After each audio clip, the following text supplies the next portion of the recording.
This is a story about a retired hunter, Yoon I-jun, who opened a tavern in Seoul and pretends he's just pouring drinks. In reality, he's the legendary Mad Dog of Seoul, a monster in human form who smashes demons with his bare hands, cleans up the city from lone shark hunters, and accidentally becomes a dad to a half-elf girl who escaped from a hellish laboratory. Meanwhile, marshals investigate serial killers, orc cults, and demonic experiments, and anyone who touches his bar or his people gets knocked out with a single punch. A red light flashes against a darkening sky. A warning echoes through the quiet city streets, spreading through every alley and over every rooftop. The message is clear. A dungeon break has occurred. But while the world panics, one man is completely absorbed in his work. He finishes the final stroke with a quiet clatter. A satisfied smile spreads across his face. His project, a brand new hunter pub, is finally complete, because a dungeon break is the perfect time for a grand opening. But still, something feels off. He wonders why the streets of Seoul are completely empty. He slowly removes his headphones, and the sudden wall of sound nearly stops his heart. He jokingly asks if a dungeon just exploded. Guess those noise-canceling headphones were worth the money. But his offhand comment is confirmed by the horde of zombies below. He scans the area, trying to make sense of the situation, and a cold, determined look takes over his face. He wonders aloud where the so-called hunters are. Grabbing a crowbar, he decides they're too soft anyway. With a sharp crack of his knuckles, he gets ready. It seems he'll have to clean this mess up himself. After all, if he just leaves them alone, they might mess up his brand new pub. He brings his weapon down with brutal force and stands ready for more amidst the chaos. Another creature lunges at him from the darkness, but he dodges and counters without missing a beat. His grip tightens on the blood-stained crowbar. He's completely surrounded by the undead horde. He taunts them, saying troublemakers aren't welcome. He sees this as a good omen for his business and invites them all to try their luck. Standing atop a mountain of his foes, he's ready for more. 1 year passes in the blink of an eye, and his hunter pub, tavern, is finally open for business. Inside, a new customer seems incredibly upset. B-rank Marshal Cha Min-jung, whose greatest enemy is apparently Monday. She loudly complains about her soul-crushing job.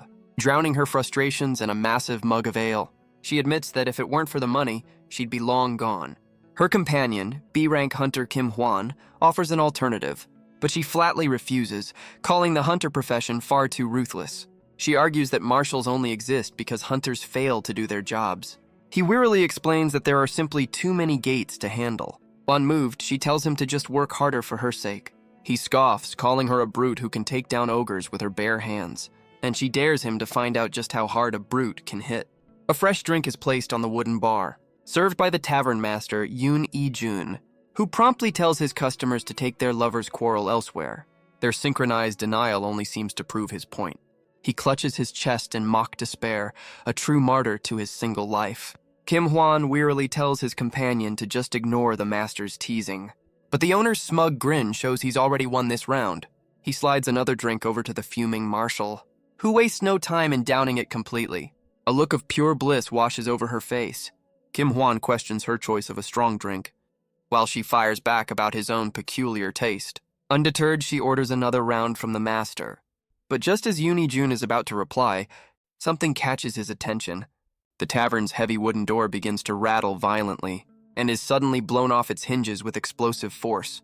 The sudden intrusion leaves the three of them completely stunned. A hulking figure stumbles through the smoke, his eyes glowing with an eerie light. He demands their strongest bottle, arrogantly assuming everyone knows who he is. The intruder continues his nonsensical rambling, claiming to know their boss. But Kim Hwan and Cha Min-jung realize this is no ordinary drunk. The glowing eyes and violent aura are clear signs of mana infection. She suggests they handle him before he fully transforms. She tells Yoon I-jun to stay back, insisting this is their fight. But a cold blue light flashes in the tavern master's eye. He steps over the wreckage of his front door. His only thought is for his poor, defenseless door. Kim Hwan tries to de-escalate, offering to take the man outside. But the intruder refuses, insisting he'll drink right here. Cha Min-jung tries a different tactic, offering a rather forceful massage. Her eyes glow with a dangerous intensity, but the intruder responds by hurling a chair across the room. He snarls at them to stay out of his way. That's when Yoon I-jun decides he's heard enough, and lands a solid punch right on the man's jaw. Apparently, the truth can be considered defamation. but the intruder catches his next blow mid-swing. The man's grip is impossibly strong as he struggles. His rage intensifies, calling the tavern master an annoyance. Yoon I-jun is stunned that his hits aren't landing. The intruder effortlessly throws him across the room, but Cha Min-jung steps in, her hand glowing with fire. She unleashes a powerful, fiery impact that engulfs the mana-infected man completely. The force of the blast sends him flying backward. She quickly turns to check if Yoon I-jun is all right. He insists he's fine, just caught off guard for a moment. They realize this is no ordinary infected, but a high-tier threat. As he wishes for a weapon, she teases him about his earlier comment. She suggests they coordinate their attack. But the intruder warns them not to interfere, his voice filled with a deep, guttural rage. Cha Min-jung is stunned by his sudden surge of power. The man's transformation accelerates into a monstrous form. He unleashes a wave of raw power, sending them flying. The tavern is torn apart by the force of his landing. He utters a single cryptic number. She realizes he's fully demonic now, and they're unarmed. Kim Hwan can only resolve to protect the civilian tavern master. But instead of running, Yoon I-jun takes a step forward. Kim Hwan can only watch in stunned silence. The hunters scream for him to get back, that it's too dangerous. They plead with the civilian to run for his life. The demonic creature simply roars for a drink. A cold blue light returns to the tavern master's eye. His customers call him insane, warning that even hunters would struggle. He calmly surveys the damage done to his establishment. His gaze falls upon the shattered remains of his front door. He clenches his fist, explaining that this is no way to treat a shop. The creature looms over him, issuing a final ultimatum. If he doesn't get a drink, the tavern master will die. Cha Min-jung can only watch in horror, helpless to intervene. But Yoon I-jun doesn't even flinch. His gaze is cold, his eyes glowing with that same blue light. Kim Hwan is completely frozen in shock, as is Cha Min-jung, her jaw practically on the floor. And with blinding speed, Yoon I-jun delivers some 5-star service. The monster's eyes widen in disbelief. Its entire body begins to crack and shatter from the impact. The creature's form shatters under the immense pressure. Kim Hwan and Cha Min-jung can only stare in utter disbelief. Yoon I-jun calmly faces the towering monster. He cracks his knuckles, offering some friendly dental advice. The creature is momentarily confused by the threat. Before it can process the words, another devastating blow lands squarely on its chest. The impact echoes through the ruined tavern. The hulking beast stumbles back from the sheer force. It looks down, unable to comprehend the damage. He roars, questioning why people would ever come into his bar, just to slam their heads around and cause this much trouble. The creature's body goes limp, twitching one last time. He calmly straightens his tie, feeling much better now. He issues a simple, unspoken warning. Anyone who messes with his bar is in for a very bad time. Cha Min-jung can only stare, her mind completely blank. Kim Hwan is just as speechless, his composure shattered. Kim Hwan quietly suggests they never anger the tavern master. A lesson learned from the creature lying defeated on the floor. As Yoon I-jun drags the body away, Cha Min-jung has a question. She wonders if he's truly just a retired B-rank hunter. Kim Hwan confirms that's what his official license says. Yoon I-jun then gets Cha Min-jung's attention. He lays out his case for self-defense and an insurance claim, all while standing over the bagged-up remains of the intruder. He tells the twitching corpse to quiet down as the adults are talking. She looks on, completely unconvinced his life was ever in danger. He complains that troublemakers just don't know when to stay down.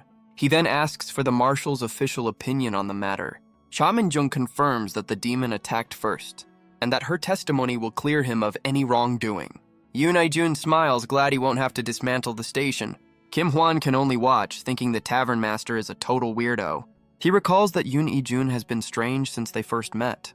A memory flashes back to a voice telling him to wake up. It was Yoon I-jun, asking why he was passed out in front of his new pub. Kim Hwan, beaten and bruised, could only look up from the ground. He was barely conscious, lying in the middle of the alley. He struggled to push himself up from the ground. He apologized for the disturbance, explaining that he'd blacked out and would leave immediately. But Yoon I-jun simply offered him a hand. The battered hunter turns to walk away, but the tavern master stops him with a hand on his shoulder. He offers a drink, since alcohol is the best disinfectant, obviously. Kim Hwan looks back, completely bewildered by the offer. He finally notices the sign for the tavern hanging above the door. Kim Hwan politely refuses, admitting he's completely broke. But Yoon I-jun just gives him a knowing smile. He declares the drink is on the house for his very first customer. Inside, the tavern is fully stocked with barrels of ale, chilled champagne, and a bottle of very expensive aged scotch. Kim Hwan hesitantly takes a sip of the offered drink. His face immediately twists in disgust. He complains about the strong, medicinal smell. Yoon Jun just grins, calling it a drink with character. He asks who could possibly enjoy such a foul-tasting drink. Yoon Jun explains that it's an acquired taste, one his father also hated at first. The mention of his father catches Kim Hwan completely off guard. He asks how the tavern master could possibly know his father. Yoon Jun casually confirms their connection, saying he owed the man a great deal. Kim Hwan looks down at his phone, lost in thought. The tavern master explains that Kim Hoon used to brag about his son all the time. He even shows him an old photo as proof of their connection. Kim Hwan is moved, admitting this is the first time he's met someone who knew his dad. Yoon Jun simply says he's retired now, a relic from a different era. Kim Hwan swirls the strange medicinal drink in his glass. He questions the owner's casual attire and drinking on the job. But Yoon Jun just smirks, declaring it's his place, his rules. He's even put up a closed sign because who needs to work on opening day? Kim Hwan admits this isn't the sharp image he had of a bartender. Yoon Jun calls it one of the perks of being the boss. The tavern master then changes the subject, asking why he was beaten so badly. He assures the hunter that he doesn't have to answer if he doesn't want to. Kim Hwan reluctantly admits he was attacked by a loan shark. This surprises Yoon Jun, who recalls that his brother made plenty of money. Kim Hwan explains his family's money was lost after his mother co-signed a loan, and then disappeared, leaving him to care for his younger sibling alone. Yoon Jun questions how he fell behind on interest with a hunter's salary. The principal was only 10 million won, a sum he should have been able to handle. Yoon Jun notes that a few good gate raids would have cleared that debt easily. But Kim Hwan reveals the predatory interest rate caused the debt to snowball to an impossible sum. Yoon Jun's gaze hardens, understanding the predatory nature of the loan. The situation grew desperate when his sibling needed emergency surgery. With no other options, he turned to the infamous hunter loan sharks. Yoon Jun is familiar with them. Illegal lenders run by other hunters. Yoon Jun just smiles, claiming he was talking to himself. But a cold resolve settles in his eyes. He offers another drink, his decision already made. Across town, the loan sharks operate from a nondescript building, and soon Yoon Jun steps out of his tavern. Meanwhile, Kim Hwan walks home, feeling relaxed for the first time in ages. He feels guilty for the free drinks, vowing to return with money. But his words seem to trigger a response. A menacing figure scoffs at the idea of him getting money. The very loan shark who holds his life in his hands. Kim Hwan stumbles through the empty city streets. The loan shark mocks his hope of ever getting money, asking if he truly believes that day will ever come. As he staggers away, two more figures block his path. They accuse him of having money for drinks but not for his debt. The thugs are eager to blow off some steam on him. The loan shark considers a more permanent form of persuasion, but his underling is quickly reminded that injured clients can't pay. Suddenly, the goblin-like goon notices someone else is there. A man they've never seen before stands watching them. It's none other than the tavern master, Yoon Jun. The thugs can only stare in wide-eyed terror. As an iron grip closes around their faces, they scream in agony, completely helpless. Yoon Jun holds them both aloft with casual ease. He smirks, telling them they're far too curious for their own good. Back at the loan shark headquarters, the evening is quiet. Inside, a strange, blue-skinned figure unwraps a small orb. He wonders aloud what's taking his underlings so long. The head of the operation, Baek Won-min, decides to give them a call, but a voice on the line tells him not to bother calling, as the delivery has just been made with explosive force. His men panic, wondering which rival crew is raiding them. A calm voice from the smoke corrects their assumption. It's just Yoon Jun here to return their missing employees. Baek Won-min looks down, unimpressed by the scene. His two goons are sprawled out on the floor, completely defeated. The loan shark finally looks up, asking for the intruder's name. The entire office is on edge, weapons at the ready. Yoon Jun simply calls himself a bar owner taking out the trash. Baek Won-min scoffs, calling the intruder a lunatic. He warns that fearlessness comes with a heavy price. With a manic grin, he orders his men to attack. The thugs eagerly rush forward to obey. The entire office descends upon the lone bartender, but Yoon Jun simply invites them to try. His eyes glow as he dares them to make a move. Kim Hwan recalls that with his debt gone, he thrived as a hunter. All the illegal hunter outfits that had plagued the city had vanished, though he didn't know why at the time. But now Kim Hwan finally understands. The reason for all the city's underworld problems vanishing was the arrival of the tavern master himself. But Jun seems less than thrilled by the praise. He kicks the monster aside, telling them business is ruined for the day. As the sun sets over the city, the alley behind the tavern is now a restricted area. Inside, Jun complains about getting an earful for his cleanup job. He's glad for insurance, but laments the lack of quiet days. But all that vigilante justice has clearly worked up an appetite. He decides to call it a night and grab some ramen. As he heads for the door, he ponders his dinner options. The most important decision of the night: what kind of ramen to eat.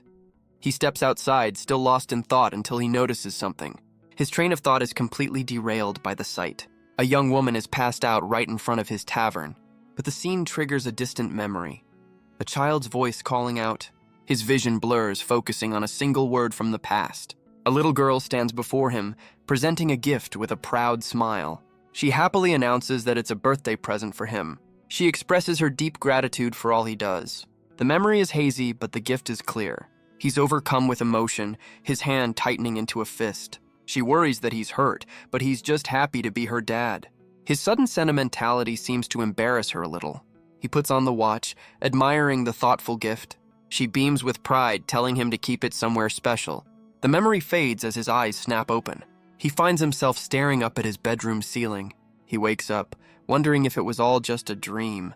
He wonders where his family went, lamenting his failure to find them. Suddenly, a small blonde-haired girl appears in his room.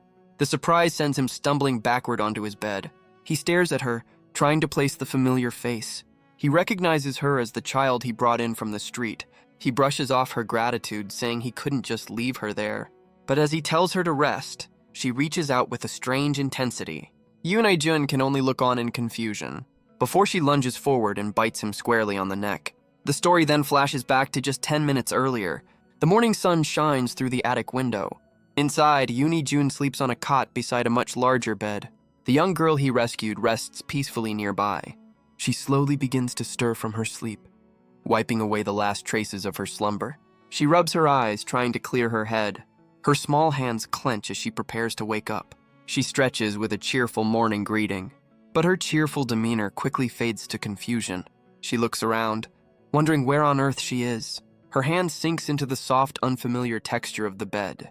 She marvels at the squishy floor, a luxury she's never known. Her gaze then shifts, drawn to something else in the room.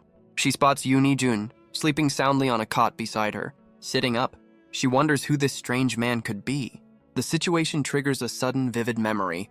A woman in a lab coat warns her about the dangers of strangers. The little girl asks what she should do if she's already been captured. The woman smiles, ready to impart some questionable wisdom. Her advice involves a jab to the eyes and a swift kick where it counts. She realizes with horror that she's been kidnapped. And just then, her supposed kidnapper begins to stir. She panics, trying to remember what she's supposed to do. Then, the woman's advice flashes through her mind. She prepares her fingers, aiming for his eyes, and lunges forward to execute the plan. Jun can only stare, completely caught off guard. She tackles him to the ground with surprising force. And so begins another peaceful morning at the tavern. As he reels from the attack, she proudly announces she's punishing him. Jun tearfully insists he's not a kidnapper, but she counters with her own brand of irrefutable logic. He then complains about her very aggressive self-defense tactics. She proudly explains she was just following instructions from someone named Iro. Jun can only stare, wondering who taught this child such things. He begins to seriously regret his decision to be a good Samaritan. The girl, meanwhile, is starting to see the upside to being kidnapped. He realizes with a strained smile that reasoning with her is pointless. So he points to the door, telling her she's free to leave. But the little girl just stands there looking completely lost. He asks what she's waiting for, telling her she's free to go. But her eyes widen as she admits she doesn't know what to do. Jun is taken aback by her simple, honest answer. The little girl clenches her small fist, struggling with the concept. She confesses that she has no idea what she's supposed to do now. The very idea of freedom seems completely alien to her. A flicker of understanding crosses Jun's face. His expression hardens with a newfound resolve. The two of them stand in a heavy, uncertain silence, a dramatic moment promptly ruined by a rumbling tummy. The girl loudly announces that she's hungry. A small, knowing smile crosses Jun's face. He decides they'll eat first and talk later. He promises to make her something delicious and nutritious. Her eyes light up at the very thought of food. Downstairs, the tavern is quiet and still. The barrels of ale wait for the day's business. And soon, he presents his nutritious meal, a strawberry roll cake. She doesn't hesitate for a single second, stuffing her face with pure, unadulterated joy. Her eyes go wide with pure, unadulterated shock. The first bite sends her into a state of absolute bliss. She declares that this is the most amazing thing she's ever tasted. A pink-haired woman watches on, impressed by the girl's appetite. She explains the irrefutable logic of having a separate stomach just for snacks. An orc priest named Kim Deok-bae arrives, agreeing that growing kids need to eat. But Yoon Jun's expression turns serious as he changes the subject. The woman confirms there are no missing elf child reports anywhere. He runs a hand through his hair, worried about what to do next. Kim Deok-bae explains that facilities are often cruel to non-human children. The pink-haired woman explains the girl is a half-elf, unwelcome by either race. Yoon Jun, annoyed, demands to know what they expect him to do. She suggests they keep searching while he watches the child for a while. He reacts with disbelief, questioning why he's being tasked with this. The pink-haired woman then accuses him of planning to abandon the girl. Kim Deok-bae agrees, finding the idea of sending her to a facility too harsh. Yoon Jun, exasperated, argues that caring for a child is not an easy task. Meanwhile, the little girl happily offers Yoon Jun some of the delicious cake. He looks down, a hint of surprise and embarrassment on his face. His expression shows he's flustered by her innocent generosity. He reluctantly turns, deciding to see what's so special about this cake. His friends, however, see right through his tough guy act. They decide to enjoy a drink while he's busy with his new ward. The pink-haired woman savors her beverage with a blissful smile, and Kim Deok-bae seems just as pleased with his own choice. He pours himself another bowl of traditional rice wine. His companion questions his unusual drink selection for a tavern. He explains his preference, casually calling her Nuna. A single word causes a dangerous twitch in her eye. She furiously reminds him never to call her that again. She reminds him that at 26, she's a year his senior. She complains that everything about him gets on her nerves. He can only offer a weary, unapologetic shrug. Their bickering echoes as the scene shifts outside the tavern. Later, a small bowl of food is carefully placed on the ground. The little girl sits patiently, offering the meal. She happily tells the recipient to eat up. Her audience is a small, stray cat who seems very grateful. The cat eagerly digs in as she watches over it. She asks if the cat is all alone, impressed by its independence. Yoon Jun watches on as the girl seems to have a full conversation with the cat. He's stunned, admitting the stray is usually terrified of everyone but him. But then, the girl's attention is suddenly drawn elsewhere.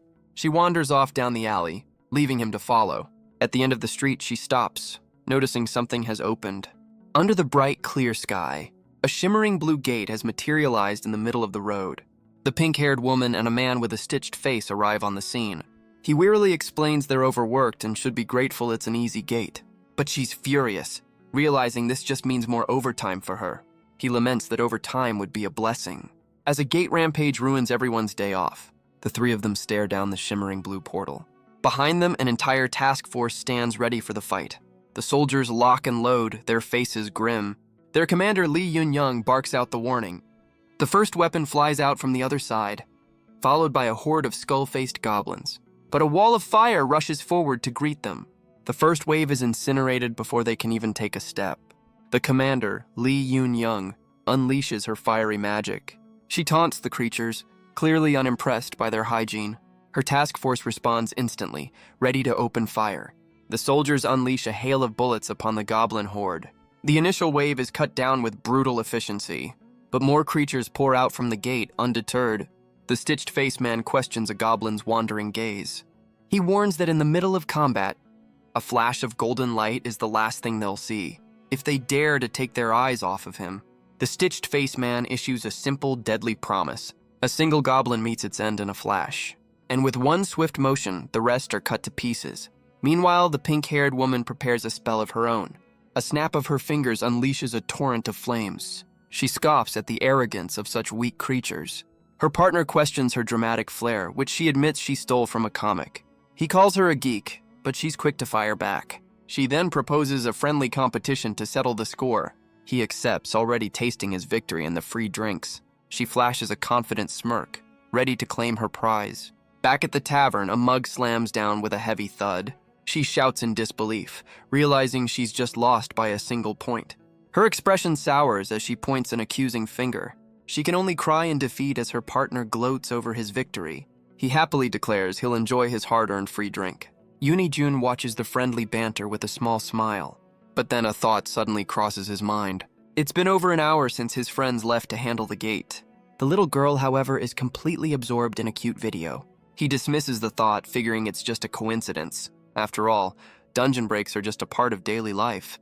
Just then, the tavern door handle begins to turn. A new customer steps inside with a quiet clank. Yoon begins to offer a standard welcome, but his face falls when he sees who it is. The newcomer has apparently made quite a mess of himself. The stitched-faced man erupts, demanding to know what happened. The pink-haired woman can only stare, calling him chairman. Her partner looks on, completely bewildered by the title. The stitched-faced man can only question the title. The newcomer removes his sunglasses with a confident grin. He greets them both, noting their old-school connection. Kim Hwan breaks into a cold sweat, recognizing the man's authority. S-rank hunter Baek Chil-gu, chairman of the Hunter Association. He asks them to leave, as he has business with the tavern master. Yoon-jun's gaze remains cold and unreadable. The stitched-faced man quickly agrees, grabbing his partner to leave. She protests, but he tells her to read the room for once. With a reluctant sigh, she finally gives in. The stitched-faced man politely thanks the chairman for his offer. His partner celebrates the free drinks, but he reminds her she still lost their bet. Yoon then tells the little girl to head upstairs as well. She looks up at the imposing chairman with wide, curious eyes. Baek Chil-gu looks down at the small, blonde-haired child. She offers him a bright, innocent smile, and the powerful S-rank hunter returns it with surprising warmth.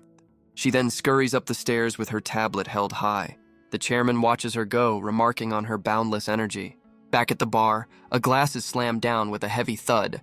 He pours a drink, ordering his usual with a knowing look. The chairman smiles, pleased that his old friend remembers. But Yoon reveals a much deeper connection, calling him Big Brother. The story then shifts, explaining how only 1% of humanity awakened to incredible, world-altering abilities. Their power was enough to fight back the monsters and form new systems for survival. These individuals were called hunters, and they formed powerful guilds. But with too many gates to handle, some were left to fester, causing dungeon breaks.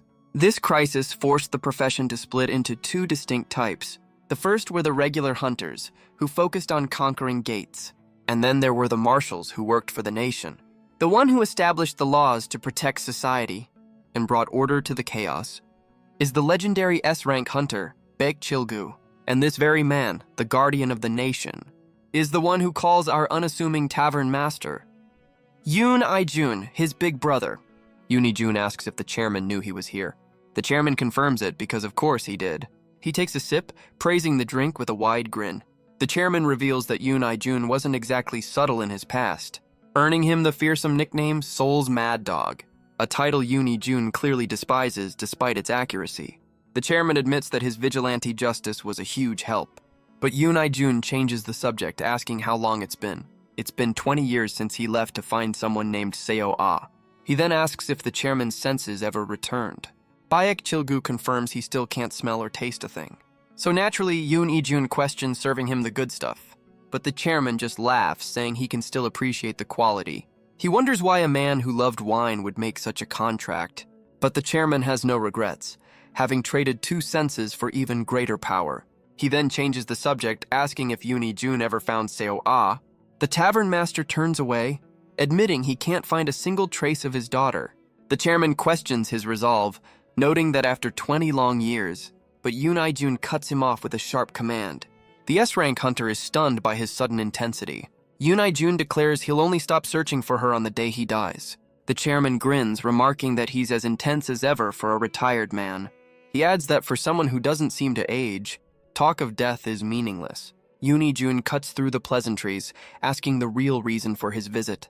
The chairman plays it off as a simple family visit, but Yoon isn't buying it. Baek Chil-gu admits that only half of his reason is sincere. The other half, he implies with a grin, is all business. A heavy silence hangs between the two men. Yoon waits patiently for the chairman to get to the point. But before Baek Chil-gu can answer, a sudden noise from upstairs catches his attention.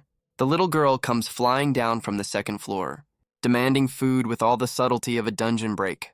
He tries to push her away, but her demands for food are relentless. With a sigh, he gets to work in the kitchen, chopping with precision. He fires up the stove with practiced ease and begins to whip up a quick meal for his unexpected guest. The delicious aroma quickly fills the air, and his new ward is clearly impressed by his culinary skills. But her patience is already wearing thin. He calmly tells her to behave if she wants to eat. The playful moment ends as his expression hardens, and the chairman finally asks about the artificial hunter project. Yoon I-jun asks if this is like the demon's old experiments. The chairman explains the side effect is mana addiction. While the success rate is low, a good match can create a powerful hunter. He admits that while unconfirmed, all signs point to the demons. Yoon I-jun's gaze hardens, demanding the point of all this. The chairman reveals a disturbing new development in their research. They're creating homunculi by forcing crossbreeding between races. The revelation leaves Yoon I-jun completely stunned. He argues that such genetic manipulation is nearly impossible. The chairman agrees, calling it an insane project with a horrific death toll. Yoon I-jun can only express his utter disgust. He asks why he's being told all this, since he's no longer a hunter. The chairman reveals he's already investigated the little girl, but even with all his resources, he found absolutely nothing. Yoon I-jun questions why that should be a problem.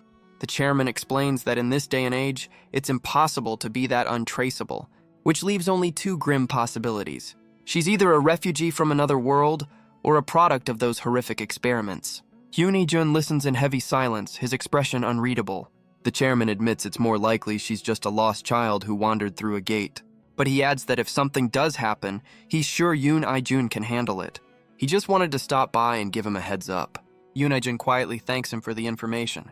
The chairman sets down his now empty glass. He flashes a wide grin, saying he'll enjoy the drink, and promises to visit more often from now on. Yoon I-jun simply tells him to suit himself as he leaves. The door clicks shut, leaving the tavern in silence. His gaze drifts downward, his mind racing.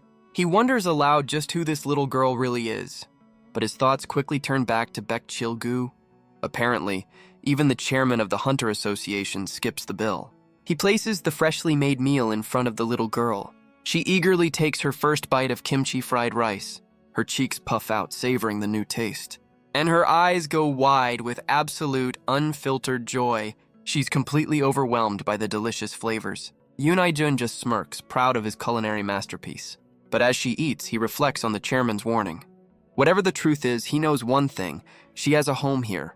Meanwhile, across the city, another crisis is unfolding. A massive fire rages through an apartment building. An explosion rips through the upper floors. As the inferno grows more intense with every second, a mother screams in terror, calling out for her daughter. She pleads with the first responders, telling them a child is still inside. One of the firefighters is ready to charge in immediately, but his captain warns him that entering the blaze is suicide. The young man refuses to back down, reminding them of their oath to protect people. His passionate plea hangs heavy in the air, but his captain grabs him, telling a firefighter named Kim Jin-soo to get a grip. He reminds the young man of a comrade who died just last month in a similar blaze. He pleads with him to know the difference between bravery and recklessness. The harsh words seem to snap Kim Jin-soo back to reality. He can only stare, helpless, at the wall of fire before him. But a hand suddenly rests on his shoulder. A calm voice tells him to move aside. It's Cha Min-jung, declaring she'll go in to save the little girl. The captain immediately tries to stop her, warning of the extreme danger. But she simply flashes her hunter license, saying there's no time for introductions. She confirms the child's location with the firefighter, and without a moment's hesitation, she walks into the inferno. The young firefighter asks if they should stop her, but his captain explains that she's a B-rank marshal.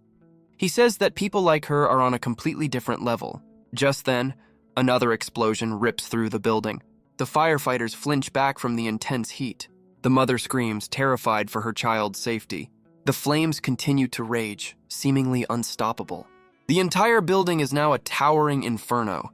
The fire rages, consuming everything in its path. The firefighters can only watch in horror. As the inferno grows even more intense, the mother's face is a mask of pure terror. But then, a figure emerges from the blaze. Cha Min-jung calmly walks out, reassuring the stunned firefighter. She holds the child safely in her arms. She reunites the girl with her mother, explaining she's just unconscious. A crowd of onlookers has gathered, drawn by the commotion. Among them, A man in a black cap watches with a cold, tired expression. His gaze is cold, completely unimpressed by the heroic display. The mother thanks Cha Min-jung with tears in her eyes. The crowd looks on, their faces filled with awe and gratitude. But the marshal just runs a hand through her hair, realizing that being a hero is a massive pain in the neck. Back at the tavern, the evening is much quieter. Yoon I-jun carefully measures out the ingredients for a cocktail. He shakes the mixture with practiced rhythmic precision and presents the finished drink, a perfect sidecar. A new customer with long, dark hair takes a thoughtful sip. C-rank Marshal Kim Min-soo declares the drink is delicious, as always. Yoon I-jun smugly accepts the praise, asking what else he'd expect. But his companion, a pink-haired marshal named Min-jung, is clearly sulking. Yoon I-jun playfully complains about all the whining in his establishment. Kim Min-soo tells her to let it go, since she's already off the clock. She argues that she couldn't just stand by and watch someone die. He agrees she did the right thing, but she's still fuming about her captain. She vents about being cornered and yelled at for 30 minutes straight. She questions how a high-ranking hunter with zero field sense can lead a squad. Taking a deep drink, she tells Kim Min-soo that he should have been the captain. She insists that Kim Min-soo is the best on their team when it comes to results, but he dismisses the idea, pointing to his low C rank. He explains that no hunter will follow orders from someone they see as weak. She looks away, touched by his unwavering support for her. He then gets her attention, his expression growing more serious. He reassures her that she did nothing wrong back at the fire. He reminds her that without her, the child would have died. The thought of his own daughter in that situation terrifies him. He tells her to cheer up, trying to lift her spirits. He then glances at his watch, surprised by how late it's gotten. She suddenly remembers it's his daughter's birthday. As he leaves, he tells her to take it easy on the drinks. With a final wave, Kim Min-soo heads out for the night. Yoon I-jun remarks that he seems like a great boss. Min-young agrees, calling him the marshal she respects the most. The tavern master quietly agrees that rank doesn't define a person.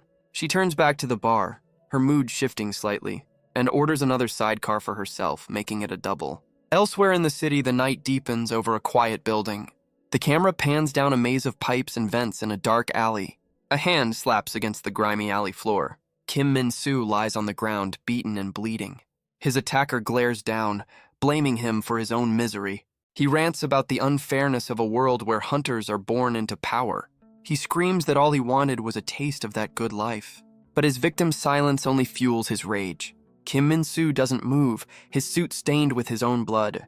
The attacker's eye begins to glow with a familiar, dangerous light.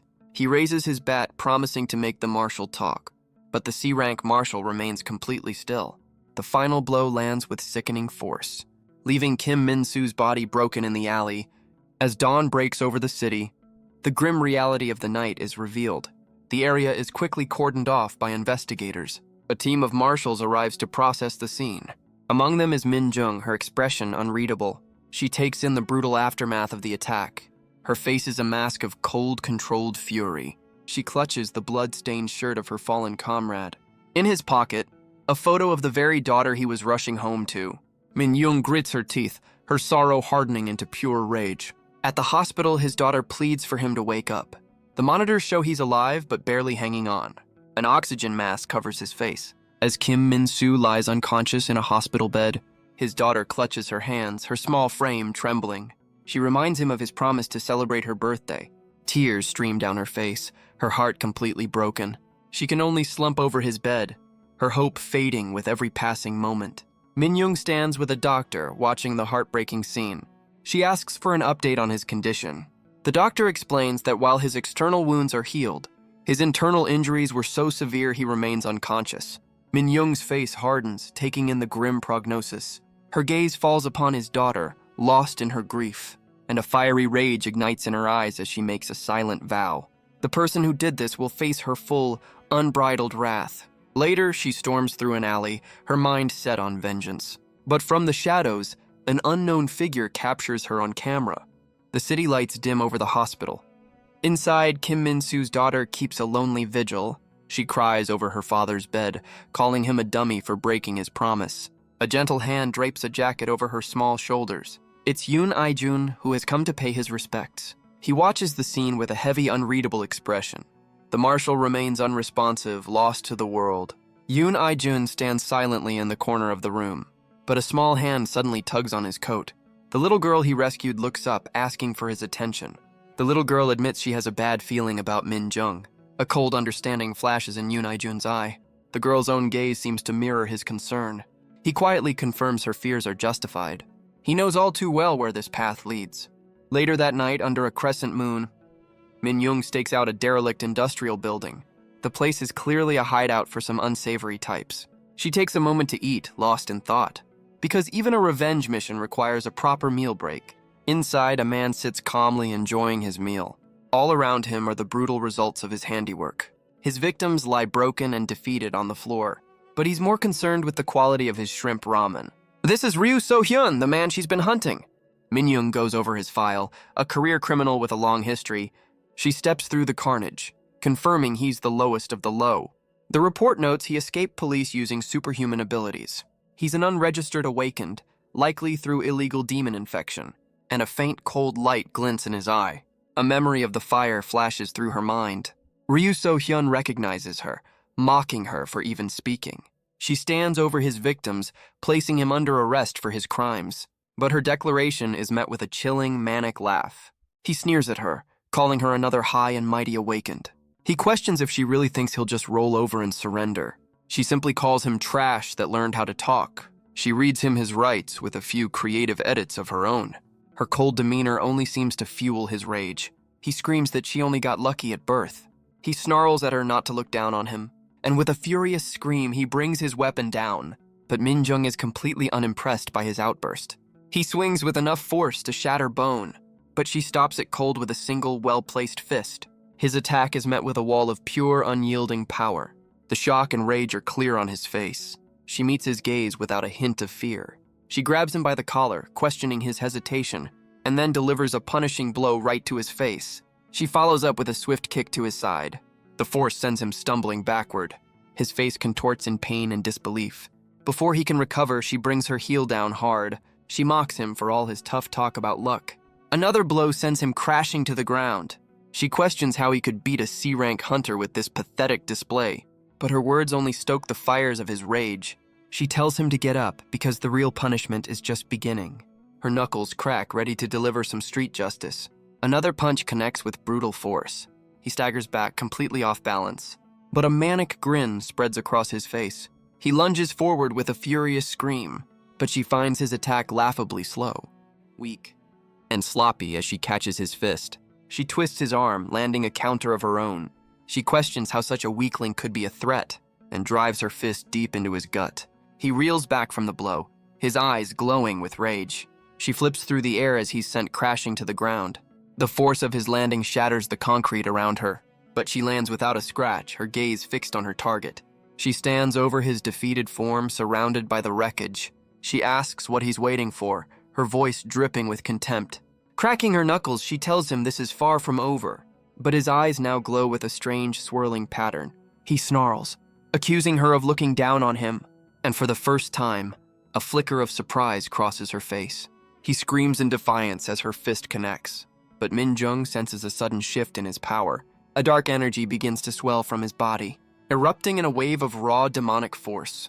A monstrous skeletal form emerges from the smoke, and for the first time, Min Jung looks truly stunned. The creature lunges, its attack impossibly fast. It catches her off guard, its grip like iron. She struggles, unable to break free from its hold. As the monster prepares to deliver a final crushing blow, the demonic creature lands with an eerie grace. Its shadowy form contorts in midair.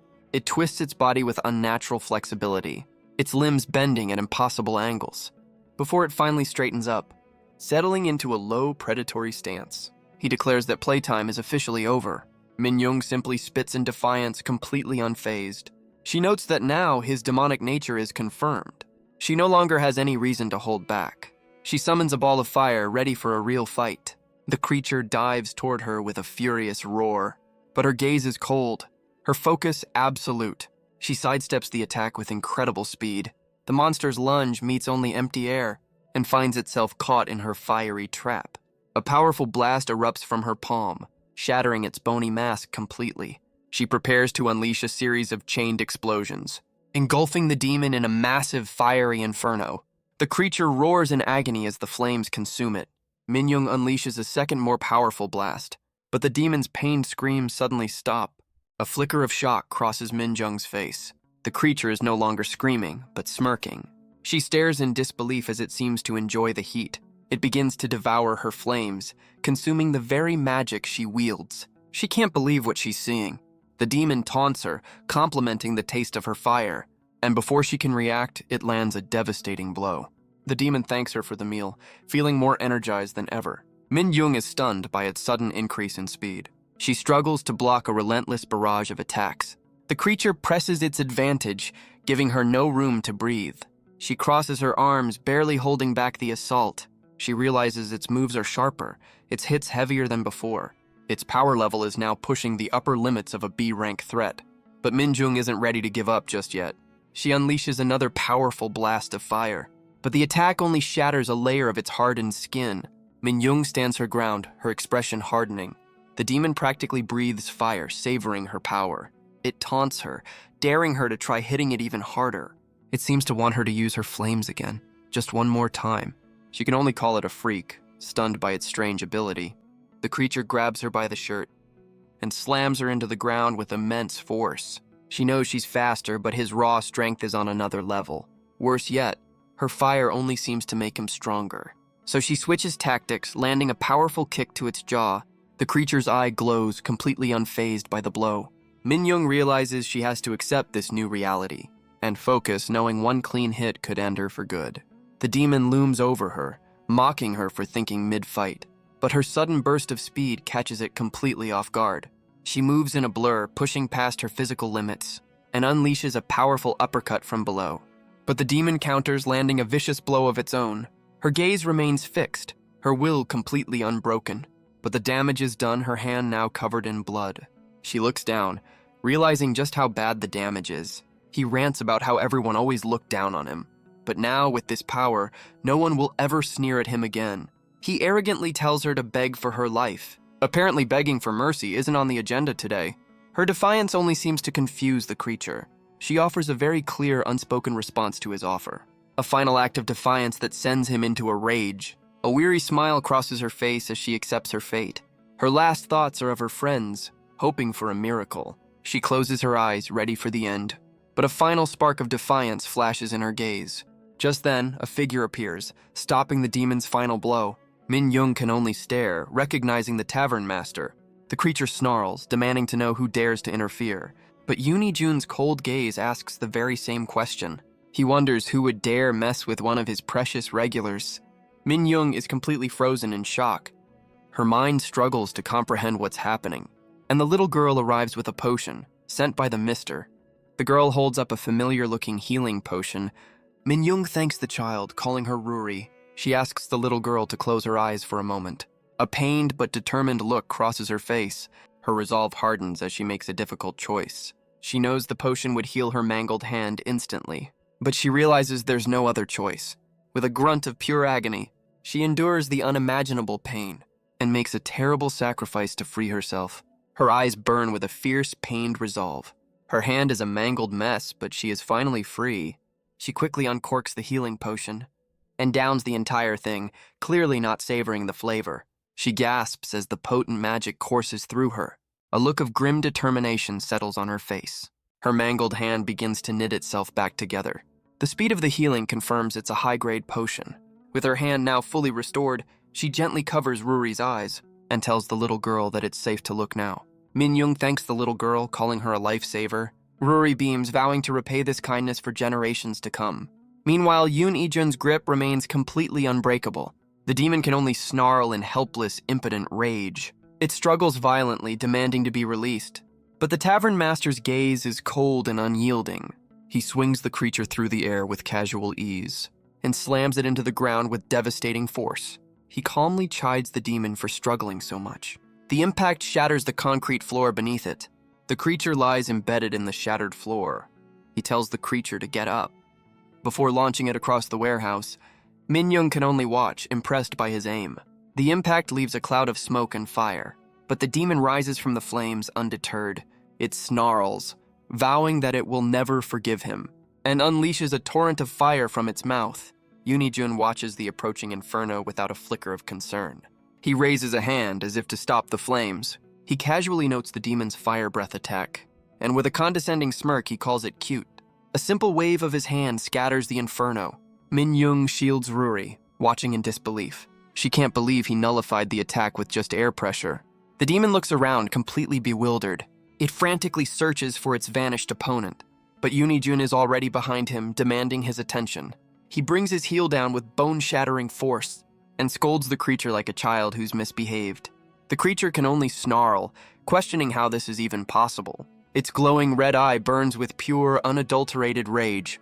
But Yoonijun just lectures it on the importance of manners. He realizes that words are completely wasted on this one. The demon's hateful glare remains fixed on him. Yoonijun calmly explains that it has made two critical mistakes. He then delivers a swift kick because apparently listening is also a problem. He decides it's a hopeless case that will have to learn the hard way. The creature struggles to its feet, still defiant. Yoonijun prepares to explain the first of its many failures. His first mistake was messing with one of his regulars. The demon reels back, stunned by the sudden lecture. His second was getting in the way of a father on his daughter's birthday. The creature suddenly has a moment of clarity, realizing it might be in the wrong. His third mistake was making that little girl cry, and his fourth was putting the tavern master in a very bad mood. He unleashes a furious barrage of blows, sending the demon flying. Min-young wisely covers Ruri's eyes, as this is clearly not a kid-friendly beatdown. The demon weakly points out that he only mentioned two mistakes at first. Yoonijun's cold glare dares him to question the math. He stands over the twitching remains, feeling much better now. Min-young can only stare at the one-sided beatdown of a B-rank demon. She wonders who this man is, who fights with only his bare fists. Yoonijun just offers a cool, unbothered expression. He turns to her, noting that her wounds have healed nicely. She's flustered, still trying to process what just happened. He simply tells her not to worry, calling it a freebie for regulars. After all, he's just your friendly neighborhood tavern master. He tells her to pay him back with future business as he leaves with Ruri. Min-young is left alone in the wreckage, completely speechless. The warehouse stands silent under the night sky.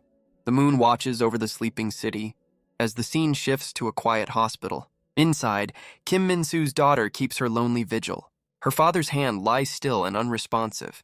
But then, a single finger begins to twitch. His eyes slowly begin to flutter open. And for the first time in days, he sees the world again. He weakly raises his hand, trying to make sense of it all. The IV drip confirms he's alive, but far from well.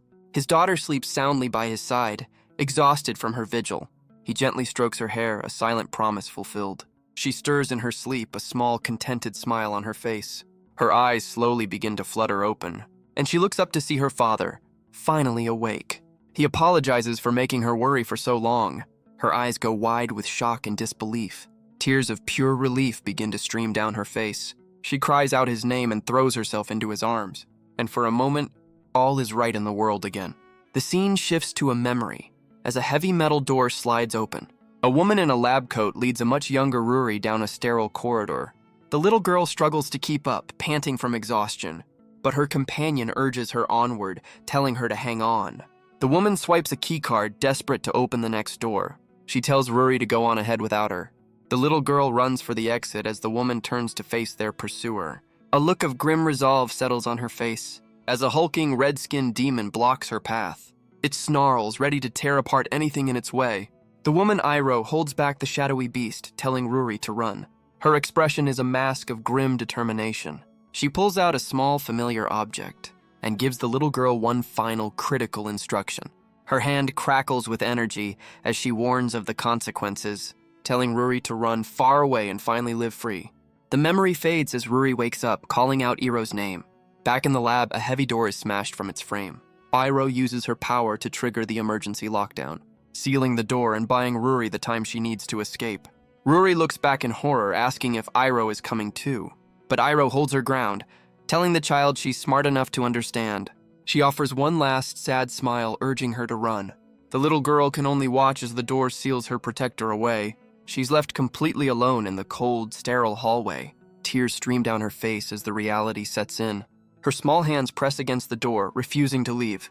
She collapses against the metal, reminding Iroh of their promise to escape together. Her cries echo through the empty corridor, her heart completely broken. The memory fades, leaving only the quiet of the night sky. And so another peaceful morning dawns over the tavern. Inside, Yoon-jun dreams of being too full to eat, a dream that's shattered by a pillow to the face. He wakes to find Ruri giggling at his expense. His expression says it all. This kid is a menace. But she just offers a bright and cheerful good morning. The morning routine now includes a pillow fight and a lecture. She proudly introduces herself as Lee Ruri, age 12, and casually mentions she was born as a secret lab experiment, all while brushing her teeth with what looks like chocolate toothpaste. The two of them continue their morning routine in perfect sync. After a quick rinse, they get ready for the day. Ruri explains that she can sense mana, feeling it when a gate is about to tear open, and right on cue, she feels another one opening up. Her senses are immediately confirmed by a buzzing phone, displaying an official warning about a gate surge in the district. She calls out to Yoon-jun, whose gaze remains fixed and unreadable. She then makes a casual prediction about who will be visiting them today. But of course, her primary concern is earning her keep by demanding food. Elsewhere, the stitched face man thinks about his benefactor, Yoon-jun, the mysterious man known only as the Tavern Master. He's a bit strange, but a good person who never crosses the line. Sometimes he's like a hero from a story, dealing with problems alone. Ruri proudly remembers helping him save Minjung with her potion. She notes that he grumbles, but always does what she asks. She finally finds the perfect word to describe him: a total pushover. But her musings are cut short by the arrival of breakfast. Yoon-jun simply tells her to eat quietly. She beams, thanking him for the delicious meal. And with a single steaming spoonful, her theory is confirmed. He's all bark and no bite. She declares that he's the best cook she's ever met, and wonders why he's too lazy to put food on the menu. In the blink of an eye, the bowl is completely empty. She pats her full stomach, thanking him for the meal. He tells her to clean up, and she happily runs off to do her part. Her part, of course, is just leaving the dishes in the sink. As the day wears on, the tavern prepares for business, and soon the usual crowd begins to gather at the bar. The stitched face man and his pink-haired partner are already there, while Ruri watches on, taking in the scene with wide, curious eyes. Ruri excitedly demands one of the big kid drinks for herself, but Yoon-jun shuts her down, telling her to come back in 10 years. Her relentless begging eventually wears down his resolve. His friends chime in, warning him not to spoil the kid, and for a moment he seems to consider their point, but Ruri's pouty glare is far more convincing. With a sigh, he decides one little drink couldn't hurt. He begins to prepare a special concoction for his youngest customer, the legendary Shirley Temple, a drink made for kids at grown-up parties. He explains its origin, a mocktail created for a child star who couldn't have the real thing. He suggests the original Shirley Temple probably begged for a drink just like her. Ruri holds her very first cocktail, her heart pounding with anticipation. She takes a hesitant, curious sip, and her entire world is changed in an instant. She declares it's the most delicious thing she's ever tasted. He tries to tell her to make it herself, but she's already planning to ask him again. His friends just laugh, knowing he's too much of a pushover to refuse. Ruri showers him with praise, calling him the best. But then, her expression turns serious as she asks him to keep her secrets. She's terrified that if the truth gets out, she'll be abandoned all over again. She asks him to promise to keep her secret safe. Elsewhere, the scene shifts to a local gym, a place where strength is forged and tested. A young man prepares for a personal challenge. His friend hypes him up, ready for the big lift. He grips the bar, his muscles screaming in protest. His face twists with pure, unadulterated effort. He struggles to raise the impossibly heavy barbell, and with a final triumphant roar, he does it. He celebrates his new personal record with his friend. He's overcome with emotion, having finally hit his goal. A full year of hard work has finally paid off, but their celebration is cut short by a quiet request. The young man quickly offers to clear the weights, but the pink-haired woman says there's no need, as this is just right for her. The two friends can only stare, trying to warn her of the heavy load. She calmly steps up to the bar, ignoring their concern. Her gaze hardens with a quiet intensity, and she lifts the weight without a hint of struggle, leaving the two gym bros completely speechless. She continues her set, leaving the two men completely baffled. They can only watch, losing count as she easily passes 10 reps, but her mind isn't on the workout at all. She's completely consumed by thoughts of the Tavern Master. She recalls his impossible speed, far beyond any retired B rank, and the priceless healing potion he gave her without a second thought. She hates being in debt, and now she owes him her very life. The frustration boils over as she wonders who he really is. Meanwhile, the gym bros have a new mystery to solve as she finishes an insane number of reps. But her train of thought is suddenly interrupted by a buzzing phone. She answers a call, her expression shifting to one of concern. The scene shifts to another part of the city, a district known as Orktown in Yongsan-gu, where a news report warns of a new cult spreading across Korea. A man with a scarred face arrives at their supposed gathering site, but the scene he finds is far from a peaceful prayer meeting. A bloodied hand lies motionless on the floor, belonging to a man who has been brutally attacked. The scarred man stands over the body, taking in the scene, and casually blows a bubble, completely unfazed by the carnage. The victim had been taken apart with brutal efficiency. Min Jung and her stitched-face partner arrive to investigate. She analyzes the deep wounds, suggesting a skilled attacker, but her instincts tell her something is off. The victim was a D-rank hunter, meaning the killer is far from ordinary. She realizes this is a hunter-on-hunter crime, a case for the marshals. She teases him about the overtime, demanding a heavy drink as payment. He explains the body was found that morning in the Hwarang Guild Hall. Their first move was to raise a barrier to keep the scene hidden from the public. She calls it a smart move as he prepares for the next step. He reveals this is just the latest in a string of similar attacks. All victims were low-rank hunters, and the suspect is at least a B-rank. Min Jung complains that B-ranks seem to be causing all the trouble lately, but her partner notes that something else about this case is strange. He explains that while hunter-on-hunter crime isn't rare, it usually happens inside dungeons where the evidence disappears. This killer, however, chose a very public location. Min Jung wonders if their suspect is an unregistered awakened. He agrees, noting that some avoid registration to stay off the grid. The victim was a D-rank hunter who went missing 3 days ago. He was the youngest member of her team, a promising rookie. Her partner admits he wants to hunt the killer down himself, but a conveniently timed dungeon raid means he has to pass the case to her. She pats his shoulder, reminding him this is a marshal's job anyway. He puts his trust in her completely, and she accepts the case with a determined smirk. As the hours tick by, the investigation begins in earnest. She carefully analyzes the digital crime scene photos. With all the data logged, it's time to hit the streets. But Orktown is hostile territory, so she'll need some backup. Her eyes widen as a thought strikes her. She knows the perfect person for the job. And so she heads back to the tavern to ask Yoon Jun to join her investigation. His answer is a simple, resounding no. He tells her he's not interested and to go home. He wonders why he'd ever agree to such a pain. So much for being a pushover. But despite his protests, they arrive in Orktown, where they're immediately met with a hostile welcome. But the orcs' aggression fades when they recognize the tavern master. Yoon Jun tries to keep things simple, asking for any information they have, but the orcs recognize him as the legendary Mad Dog of Soul. They plead ignorance, terrified of the man who never forgets a grudge. His patience wears thin, his glare promising trouble for wasting his time. And with that, the two orcs make a very hasty, very comical retreat.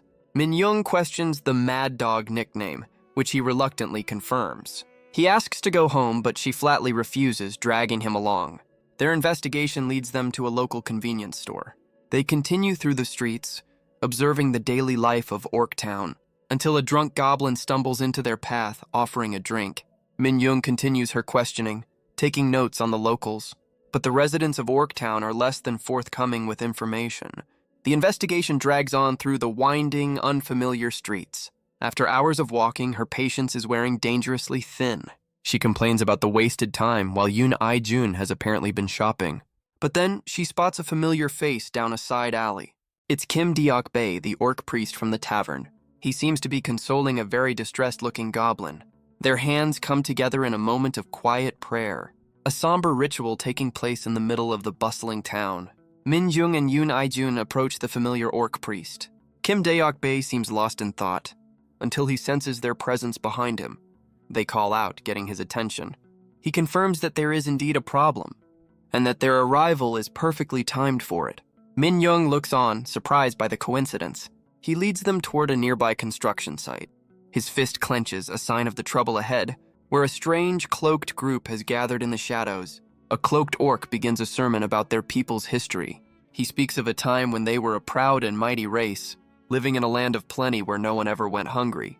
They answered to only one being, the Great Lord of Death.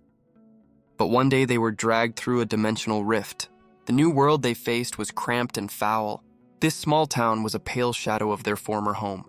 But they accepted their new reality, knowing they were uninvited guests. He claims they were the first to reach out for harmony, but in return, humans treated them with nothing but scorn. The crowd roars, their anger fueled by his words. Kim Deok-bae summarizes the situation for his friends. He explains that a new cult called Orcus is attacking hunters. Their beliefs are rooted in the orcs' warlike culture, where battle is honorable. The real problem is that it's become a rallying point for angry, disenfranchised orcs. He admits that despite new laws, discrimination is still a painful reality. Yoon I-jun dryly notes that humans can't even stop fighting each other. Min Young then asks how a traditionalist like him ended up becoming a priest. He explains that to live peacefully, orcs must understand human culture. And becoming the world's first orc priest is his way of building that bridge. Kim Deok-bae praises the tavern master's sharp understanding. Min Young wonders why they can't just talk things out over a drink. But Kim Deok-bae knows that some problems can't be solved so easily. Yoon I-jun's gaze hardens, cutting through the idle chatter. He decides it's time to find the idiot responsible for attacking hunters. The construction site looms over them, a monument to their conflict. Below, the cloaked figures of the Orcus cult have gathered. Their leader stokes the flames of their resentment, and the crowd responds with a unified, furious roar. He screams of their struggles, working 3 times as hard for half the pay. He asks if they will simply sit and take this injustice. The crowd roars in agreement, their fists raised in solidarity. From the shadows, our heroes watch the rally unfold. Yoon I-jun notes their lack of subtlety and the difficulty of identifying anyone. Min Young can only sigh, calling this entire investigation a massive pain. She decides the direct approach is best, planning to walk right through them. Her companions can only watch as she prepares to stir the pot. She steps into the crowd, politely asking for a moment of their time. Announcing they are marshals, she flashes her official identification. She explains they're investigating a nearby incident and will need their full cooperation. The crowd murmurs, wondering why marshals are in their territory. One orc in a red bandana looks particularly nervous. He slowly begins to back away from the crowd, but Yoon I-jun calmly points out that someone is making a run for it. The guilty-looking orc immediately bolts from the scene. Min Young shouts, trying to stop him in his tracks, but he's already disappearing down a narrow alleyway. Her frustration grows as the crowd blocks her path. She tries to push her way through the sea of cloaked figures, but the uncooperative cultists slow her pursuit to a crawl. But while she struggles, Yoon I-jun and Kim Deok-bae part the crowd with ease. The chase is on as the suspect flees down the alley. But Kim Deok-bae suddenly stops, his eyes wide with recognition. A scarred, gray-skinned orc blocks their path with an imposing presence. The priest utters a name, recognizing the man as Park Chun-bae, and the scarred orc returns the greeting with a cold, hard stare. As the 2 old acquaintances face off, the real suspect gets further away. Min Young grabs the priest's shoulder, trying to snap him out of it. She furiously reminds him that their only lead is escaping. But Kim Deok-bae seems completely frozen, lost in the moment. Her sharp command snaps the priest back to reality.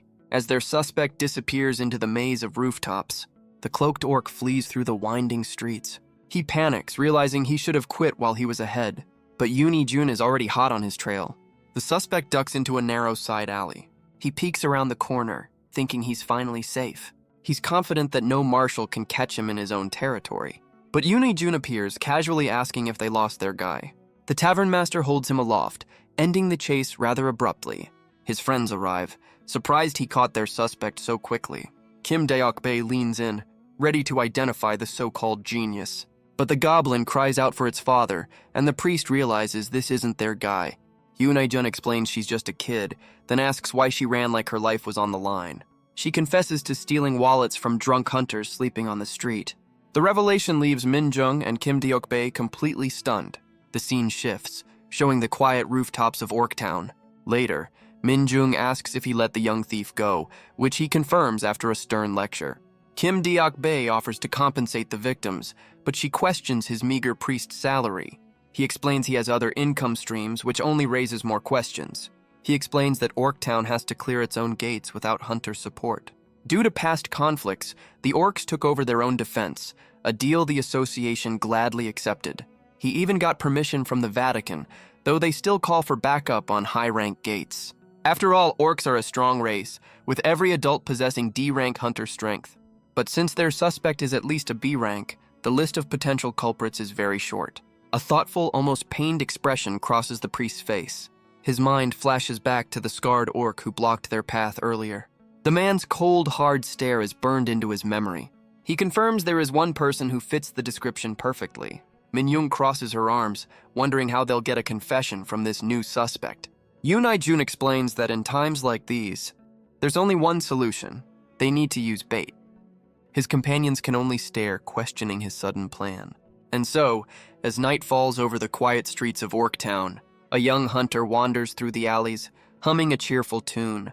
He clutches a bag full of snacks, completely lost in his own world. C-rank hunter. Now Hong Seok is just excited to share his haul with his friends. He happily remarks on how good the snacks are with a cold drink. He continues on his way, a perfect, unsuspecting target. And from the rooftops above, a cloaked figure watches his every move. The cloaked figure watches from the shadows, his intentions hidden. He grips a heavy wrench ready to strike. But our bait is more concerned with his choice of beer for the night. He turns, finally noticing the figure that's been tailing him. A heavy boot steps forward, shattering the silence. The young hunter's face fills with pure terror. His pursuer blocks the path, a silent, imposing threat. A cold sweat breaks out as he realizes he's trapped. He clutches his snacks, completely frozen in fear. And with a jolt of adrenaline, he makes a run for it. He thinks he's just imagining things, but the attacker looms right behind him. The cloaked figure brings his weapon down with brutal force. The hunter barely dodges the blow, his snacks scattering everywhere. He looks back in pure terror, realizing the danger is very real. With no other choice, he scrambles to his feet and runs. The cloaked figure gives chase through the dark alleyways. The young hunter is thankful for a detection spell he set up earlier, but his relief is short-lived as he realizes he's still being hunted. His frantic escape leads him right into a dead end. The cloaked orc blocks the only exit, telling him the chase is over. The cloaked orc accuses him of scouting their territory for weeks. Now Hong Seok insists he was just on a food tour, an excuse that falls completely flat. He tries to look sincere, but his expression is far from convincing. The orc has heard enough, blaming the human for being in the wrong place at the wrong time. He brings the heavy wrench down with brutal intent as the terrified hunter screams for help. But the blow is stopped by a powerful green hand. A different orc steps in, blocking the attack with ease. He greets the attacker, confirming he knew it was him all along. The cloaked figure is revealed to be none other than Park Chun-bai. Kim Daeok-bae confirms his suspicions, disappointed it was his old acquaintance. Park Chun-bae can only snarl his name in response. The priest calmly lectures him on the proper use of tools. His grip tightens on the heavy metal wrench, and he crushes it with his bare hand. Park Chun-bae's rage intensifies at the display of power. He reaches for a hidden weapon of his own. He lunges forward, declaring he'll use his tools however he pleases. His face is a mask of pure, unadulterated fury. But Kim Daeok-bae steps forward, ready to meet the attack head-on. He brings his foot down, ready to stomp his old friend. But a sudden thought gives him pause. He realizes the rookie hunter was just bait, and that he's likely walking into a trap. He decides to retreat before the odds turn against him. The chase is on as he bolts down the alley. His face twists in rage as he tries to escape. But his path is blocked by two familiar faces. Min-young and Yoon I-jun greet him, their trap sprung. Park Chun-bae is completely cornered, with nowhere left to run. Park Chun-bae snarls, refusing to be taken down so easily. He lunges forward with a desperate attack, but Kim Daeok-bae holds him back, promising he won't escape. The scarred orc can only glare, his rage boiling over. As the two orcs clash, Yoon I-jun and Min-jung watch the scene unfold. She notes it took 2 weeks for him to finally take the bait. Meanwhile, their bait, Na Hong-seok, celebrates a job well done. Min-young thanks him, explaining that marshals are too well known for undercover work. Yoon I-jun praises his high mana sensitivity, saying he has the potential to be a great mage. The young hunter beams, declaring his dream is to become an S-rank hunter someday. Min-young asks about his time in Orktown. He excitedly explains that while it was scary at first, the food tour was an absolute blast. A review that seems to have won over his audience. But he checks his watch, realizing he has to leave for a raid. He confirms with Yoon I-jun that their deal is complete. The young hunter celebrates his reward, a month of free drinks. With a final wave, he heads off for the night.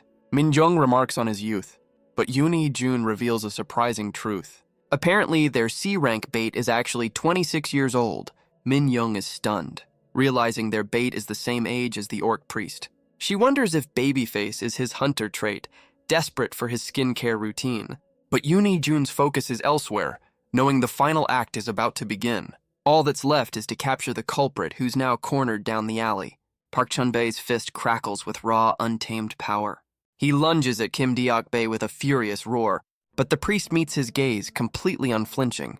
Their fists connect in a brutal clash of strength. The impact echoes through the narrow alleyway.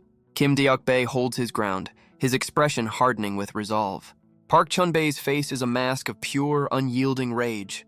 Their fists meet in a brutal, bone-jarring clash. The force of the impact sends them both stumbling backward. The two orcs stand locked in a tense standoff in the narrow alley. Kim Deok-bae asks if his old friend is truly the serial killer they've been hunting. Park Chun-bae confirms it, but clarifies that he only targets humans.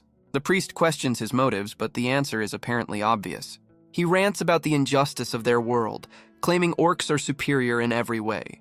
He believes they are the rightful rulers of this world. A classic villain monologue. Kim Deok-bae realizes this is all a prelude to war, a fact Park Chun-bae doesn't deny. Park Chun-bae furiously rejects this idea, calling it defeatist talk. Kim Deok-bae tries to reason with him, but is immediately cut off. His old friend reminds him of his lineage as the 17th chieftain. He calls him a disgrace for abandoning his warrior's blood for a human faith. But the priest calmly explains that in a world of humans, coexistence is the only path. Park Chun-bae calls it nonsense, a betrayal of their very identity. Kim Deok-bae sadly calls him brother, his hope for a peaceful resolution fading. But the scarred orc's gaze is cold, his mind already made up. The priest realizes that their friendship can't bridge this divide. With a snarl, Park Chun-bae decides he's heard enough talk. He sheds his cloak, his eyes glowing with a menacing light. Kim Deok-bae's gaze hardens, his own power flaring to life. Park Chun-bae declares that words are now meaningless between them. He says there's only one way left for them to communicate. The priest clenches his fist, understanding what must be done. As warriors, they will accept this path. The two former friends leap apart, preparing for their battle. Kim Deok-bae reveals a massive tattoo of his own, and formally challenges his brother to an honorable duel. A sacred orc tradition for when diplomacy fails and it's time to punch out your differences. For orcs, the victor's word becomes the absolute truth. And for any warrior who refuses to accept the outcome, the only path left is to fight until their very last breath. The battle begins as Park Chun-bae lunges forward with a furious blow. Kim Deok-bae takes the hit, his expression hardening. The two trade powerful blows in the narrow, grimy alley. Park Chun-bae presses his attack, his rage fueling every strike. Nearby, the rookie's snacks lie forgotten on the ground, the true casualties of this conflict. He follows up with a powerful kick, aimed right at the priest's head. The blow connects with brutal, resounding force. But Kim Deok-bae holds his ground, his expression unyielding. Park Chun-bae leaps into the air, declaring this a dead end. The priest dodges the powerful blow, rolling away from the impact. His opponent lands with surprising agility, and the two continue their high-speed exchange of blows. The priest is knocked to the ground, his opponent looming over him. Park Chun-bae mocks him for scurrying away. He screams his old friend's name, asking if running is all he knows. The two clash again amidst the steel beams of the construction site. He questions if the priest's warrior blood has thinned from following human faith. But Kim Deok-bae's expression hardens with resolve. Park Chun-bae's face twists with rage and betrayal.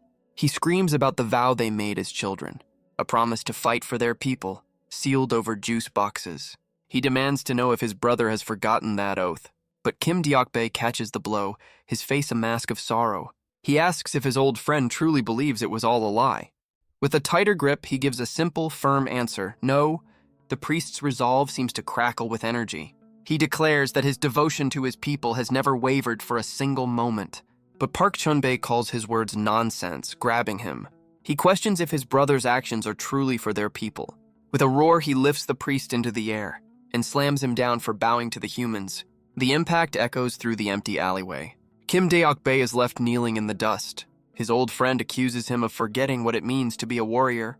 But as the priest rises, a dark aura begins to form. He quietly questions the meaning of that word and turns to face him, his eyes now glowing with power.